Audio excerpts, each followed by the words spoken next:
NCERTच्या पुस्तकातून मराठ्यांचा इतिहास पुसला जातोय का? हो, बरोबर ऐकलत.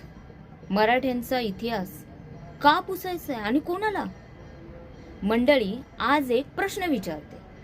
राजे छत्रपती शिवाजी महाराज ज्यांनी स्वराज्य हा शब्द जगाला शिकवला, छत्रपती संभाजी महाराज ज्यांनी 40 दिवस हाल सोसून पण धर्म नाही सोडला, श्रीमंत बाजीराव पेशवे ज्यांनी अटके पार भगवा फडकवला, हा इतिहास आज NCERTच्या पुस्तकातून गायब का होतोय? 2022-23 मध्ये NCERTने 7वी ते 12वीची पुस्तके बदलली. त्यामध्ये 7वीच्या इतिहासातून मराठा साम्राज्यावरचं पूर्ण प्रकरण काढलं. 12वीच्या पुस्तकामध्ये मुघलांवर 4 प्रकरणं, पण मराठ्यांवर फक्त अर्ध पान. पानिपतचं 3रं युद्ध, मराठा आरमार, आटके पार मोहीम हे शिकवलंच जात नाहीये. आणि आता काय तर मराठ्यांचा नकाशा अचूक नाहीये. का तर जैसलमेर मेवाडच्या राजघराण्यांनी आक्षेप घेतला की आम्ही कधीच मराठ्यांच्या ताब्यात नव्हतो.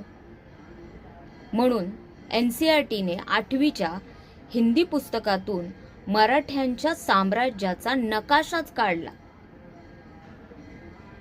म्हणजे 150 वर्ष हिंदुस्थानावर राज्य करणारे मराठे सिलेबस कमी करायचा आहे म्हणून गायब. NCERT म्हणतं मुलांवरचा भार कमी करायचा, मान्य आहे, पण भार फक्त मराठ्यांचाच कमी का होतो? हा प्रश्न प्रत्येक मराठी माणसाने विचारला पाहिजे हो. कारण इतिहास फक्त परीक्षा पास होण्यासाठी नसतो.